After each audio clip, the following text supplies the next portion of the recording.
അഭിമന്യ പിതാവ് സൂചിപ്പിച്ചല്ലോ, ധർമ്മഗിരിയുടെ തുടക്കം അത് മോൺസിഞ്ഞൂർ ജോസഫ് പഞ്ഞിക്കാരനച്ഛൻ്റെതാണ്. ആതുര ശുശ്രൂഷ മേഖലയിൽ ആദ്യമായിട്ടൊരു കാൽവയ്പ് സീറോ മലബാർ സഭയുടെ ഒരു അംഗമെന്ന നിലയിൽ മോൺസിഞ്ഞൂർ ജോസഫ് പഞ്ഞിക്കാരനച്ഛൻ ആരംഭിച്ചു. അതൊരു ചെറിയൊരു കടുകുമണിയായിരുന്നു. അതിപ്പോൾ വ്യാപകമായിട്ട് വളർന്നു എന്നുള്ളത് അഭിമാനകരമായ ഒരു വസ്തുതയാണ്. ആതുര ശുശ്രൂഷ രംഗത്ത് അദ്ദേഹത്തിന്റെ ജോലികളെ കുറിച്ച് പിതാവിന് എന്താ മനസ്സിലാക്കിയത്? ആതുര ശുശ്രൂഷ രംഗത്ത് അദ്ദേഹം അല്ല ആരംഭിച്ചത് എന്ന് വേണമെങ്കിൽ പറയാം. കാരണം ചേർത്തല എന്നൊരു കുഷ്ഠരോഗ ആശുപത്രിയും ഒരു ആശുപത്രി ഉണ്ടായിരുന്നു. പക്ഷേ ഇവിടെ കിഴക്കൻ പ്രദേശങ്ങളിലെ ആശുപത്രികളൊന്നും ഇല്ലായിരുന്നില്ല. അതുകൊണ്ട് അദ്ദേഹം വിചാരിച്ചു സാധുജനങ്ങൾക്ക് അതുപോലെ തന്നെ രോഗികൾക്ക് വേണ്ടിയിട്ട് ഒരു ആശുപത്രി സ്ഥാപിക്കണം. അദ്ദേഹം പ്ലാനിട്ടു. ഇദ്ദേഹത്തിൻ്റെ വസ്തുവകകൾ, സാമാന്യ വസ്തുക്കളൊക്കെ ഉണ്ടായിരുന്ന ആളാണ്.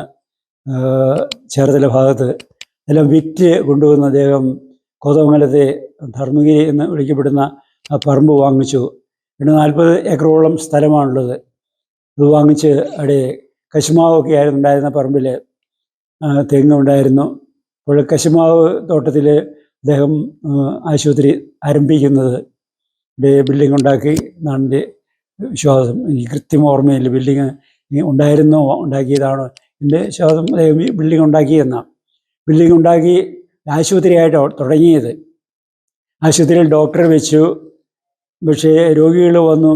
രോഗികളെ പരിചരിക്കുവാനായിട്ട് അദ്ദേഹം തന്നെ മുമ്പോട്ട് വന്നു. പിന്നീട് കുറേ കഴിയുമ്പോഴത് ശരിയാകുകയില്ല, നടപ്പാകുകയില്ല എന്നതിന് ബോധ്യമായതുകൊണ്ടാണ് സന്യാസ സമൂഹത്തിന് ആരംഭം കുറിക്കാമെന്ന് പ്ലാനിട്ടത്. അദ്ദേഹം കണ്ടത്തിൽ മാർ അഗസ്തീനോസ് പിതാവിനെ കാണുകയും അദ്ദേഹം സംസാരിക്കുകയും ചെയ്തു. അദ്ദേഹം ദീർഘനേര സംഭാഷണത്തിൻ്റെ ഫലമായിട്ട് രോഗി പരിചരണത്തിന് വേണ്ടിയിട്ട് ഒരു ആശ്രമം, ഒരു ആശുപത്രി ആരംഭിക്കണം. മാത്രമല്ല രോഗികളെ പരിചരിക്കുവാനായിട്ട് സന്യാസ സമൂഹം വേണം. ഇത് കാര്യങ്ങൾ അദ്ദേഹം തീർപ്പ് വരുത്തി. കണ്ടത്തിൽ പിതാവ് കാര്യം അംഗീകരിക്കുകയും ചെയ്തു. അങ്ങനെ ആണ് അദ്ദേഹം കോതമംഗലത്ത് ആരംഭിച്ച ആശുപത്രിയിൽ സേവനം ചെയ്യുവാൻ ഉദ്ദേശത്തോടു കൂടിയിട്ട് സിസ്റ്റേഴ്സിൻ്റെ സന്യാസ സമൂഹം ആരംഭിക്കാൻ തുടങ്ങുന്നത്.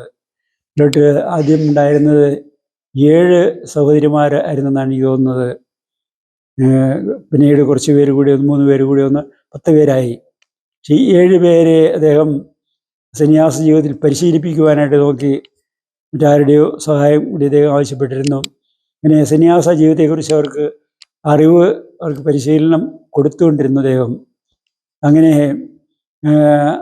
മാത്രമല്ല അവരെ സാവധാനത്തിൽ അവർക്ക് ആവശ്യത്തിന് വേണ്ടത് പരിശീലനം കിട്ടി അറിയുമ്പോൾ അവർക്ക് സഭാവസരം കൊടുക്കുന്നതിന് മേലധികാരികളുടെ അംഗീകാരത്തോടെ സഭാവസരം കൊടുത്തു.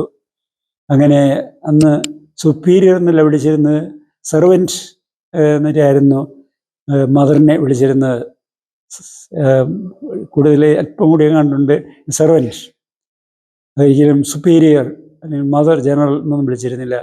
7 പേരാണ് ഉണ്ടായിരുന്നത്. അവരുടെ സെർവൻറ്റ് ആയിട്ട് അല്ലെങ്കിൽ സുപ്പീരിയറായിട്ട് വെച്ചിരുന്നത് ഓർക്കുന്നില്ല, പിന്നീട് പറയാം, പേര് പെട്ടെന്ന് ഓർമ്മയിൽ വരുന്നില്ല. ഇൻഫൻ്റാമ്മയാണ് സുപ്പീരിയറായിട്ട് വെച്ചത്. പിന്നെ കൂടുതൽ ഹയസിന്ത് അമ്മ, സീലിയ അമ്മ, സിസിലിയ അമ്മ, പിന്നെ മാർഗരറ്റ് മേരി അമ്മ, ഹയസിന്ത് അമ്മ, ഇങ്ങനെ ഏതാനും പേര് 7 പേരുണ്ടായിരുന്നു അമ്മമാർ ആദ്യ ബാച്ചിൽ. അവരെല്ലാം അദ്ദേഹം പഠിക്കാനായിട്ട് വിട്ടു. നേഴ്സിംഗ് പഠിക്കാനായിട്ടൊക്കെ വേണ്ടത്. നേഴ്സിംഗെല്ലാം അവർ പഠിച്ചു വന്നു കഴിയുമ്പോഴേ ആശുപത്രി തുടങ്ങിക്കഴിഞ്ഞിരുന്നു. പക്ഷേ ഈ നേഴ്സസിനെ എറണാകുളത്ത് ചേർത്തല ഉണ്ടായിരുന്ന ആശുപത്രിയിലോട്ട് വിടാനായിട്ട് കണ്ടത്തിൽ പിതാവ് പറഞ്ഞു. അപ്പോൾ എറണാകുളത്ത് ചേർത്തലയിലെ ആശുപത്രിയിലോട്ട് 3 നേഴ്സുമാരെ വിട്ടു. നേഴ്സുമാരെ കൊണ്ടുവിട്ടെന്ന് എനിക്ക് കൃത്യം ഓർമ്മയില്ല.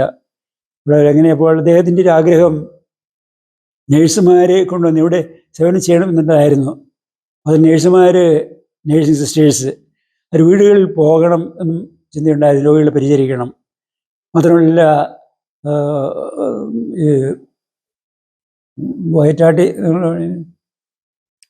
എടുക്കുന്ന ആൾ അതിന് മലയാളത്തിൽ തന്നെയാണല്ലോ വയറ്റാട്ടി. അതായത് വീടുകളിൽ പോയി ഗർഭിണികളെ ശുശ്രൂഷിക്കണം. അങ്ങനെ വൈദ്യാലയ ജോലിയും ചെയ്യണം.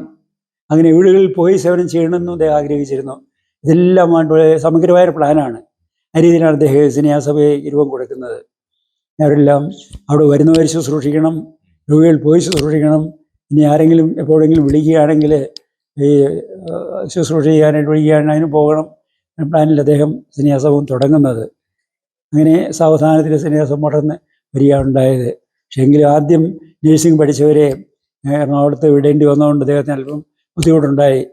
കാരണം അവരെ കൂടാതെ സന്യാസം മുമ്പോട്ട് പോകാനായിട്ട്, ആശുപത്രി മുമ്പോട്ട് പോകാനായിട്ട് സാധിക്കുകയില്ല എന്ന് മനസ്സിലായി. അപ്പോൾ ആ രീതിയിൽ അല്പം ബുദ്ധിമുട്ടിലായിരുന്നു അക്കാലത്ത്. അദ്ദേഹത്തിൻ്റെ സാമ്പത്തിക ചുറ്റുപാടുകളെക്കുറിച്ചെല്ലാം അന്ന് കണ്ടതിൽ പിതാവ് ചോദിച്ചു. അദ്ദേഹം ഇവിടെ 42 ഏക്കറോളം സ്ഥലമുണ്ട്.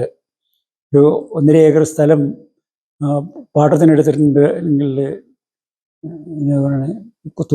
പാട്ടത്തിനാണ് എടുത്തിട്ടുണ്ട്. അത്രയും സ്ഥലം നെല്ല് കിട്ടും. പിന്നെ കുട്ടികളുടെ വീട്ടിൽ നിന്നും ഒരു സ്ത്രീധനമായിട്ട് കൊടുത്തിരിക്കുന്നതുകൊണ്ട് പാത്രിമോണി അതുകൊണ്ട് അതെല്ലാം കൂടെ കൂട്ടി മാനേജ് കൊണ്ട് പോകാൻ സാധിക്കും എന്നാണ് അദ്ദേഹം പറഞ്ഞത്. പക്ഷേ പിന്നീട് കണ്ടതിൽ അതിൻ്റെ അഭിപ്രായം മാറ്റിയെന്ന് തോന്നുന്നു. അദ്ദേഹം ഈ ധർമ്മീരി സഭയെ ചുണങ്ങുംവേലിയുമായിട്ട് യോജിപ്പിക്കണം എന്ന ആശയം അദ്ദേഹത്തിന് മനസ്സിലുണ്ടായി. അദ്ദേഹം അങ്ങനെ ആഗ്രഹം പ്രകടിപ്പിച്ചു, അച്ഛനോട് ആവശ്യപ്പെടുകയും ചെയ്തു. അച്ഛൻ അതിന് എതിരായിരുന്നു. കാരണം ചുണങ്ങംവേലി സന്യാസഭകളുടെ ലക്ഷ്യം വേറൊന്നാണ്. വൃദ്ധ സഹോദരന്മാരെയും സഹോദരിമാരെയും സേവിക്കുക, ശുശ്രൂഷിക്കുക എന്നുള്ളതാണ് അവരുടേത്. ഇത് രോഗികൾ പരിചരണമാണ്. അതുകൊണ്ട് രോഗി വരുന്നത് ലക്ഷ്യമാക്കും ഇത് മറ്റൊന്നുമായിട്ട് യോജിപ്പിക്കുന്നതിന് അദ്ദേഹം എതിരായിരുന്നു. അങ്ങനെ ചെയ്യരുത് എന്ന് അദ്ദേഹം കണ്ടത്തി പിതാവിന് എഴുതുകയും ചെയ്തിട്ടുണ്ട്. ഏതായാലും കണ്ടത്തി പിതാവിൻ്റെ ആഗ്രഹം അദ്ദേഹത്തിന് പ്രയാസമുണ്ടാക്കി. സ്ഥാപിച്ച സന്യാസവും നിന്നു പോകുമോ എന്ന ആശങ്ക അദ്ദേഹത്തിനുണ്ടായിരുന്നു. കാലഘട്ടത്തിൽ അദ്ദേഹത്തിന് ഹൃദ്രോഗ പ്രശ്നം ഉണ്ടായിരുന്നു. ഇങ്ങനെ ഈ കണ്ടത്തി പിതാവിൻ്റെ ആശയം കൂടി കേട്ട് കഴിഞ്ഞപ്പോൾ ഹൃദ്രോഗം വർദ്ധിച്ച് അദ്ദേഹം നിര്യാതനായത് എന്ന് തോന്നുന്നു. 1948 അദ്ദേഹത്തിൻ്റെ മരണം. അപ്പോൾ ഒത്തിരി നന്ദി അഭിമന്യ പിതാവേ. ഈ ഒരു ചെറിയ ഒരു അനുഗ്രഹം, അതായത് മോൺസിഞ്ഞൂർ ജോസഫ് പുഞ്ഞിക്കാരനച്ഛൻ്റെ ആ ശുശ്രൂഷാ മേഖലകൾ വളരെ വ്യക്തമായി അങ്ങ് പങ്കുവച്ചതിൽ ഒരുപാട് നന്ദി. Thank you. Okay, welcome. Thank you.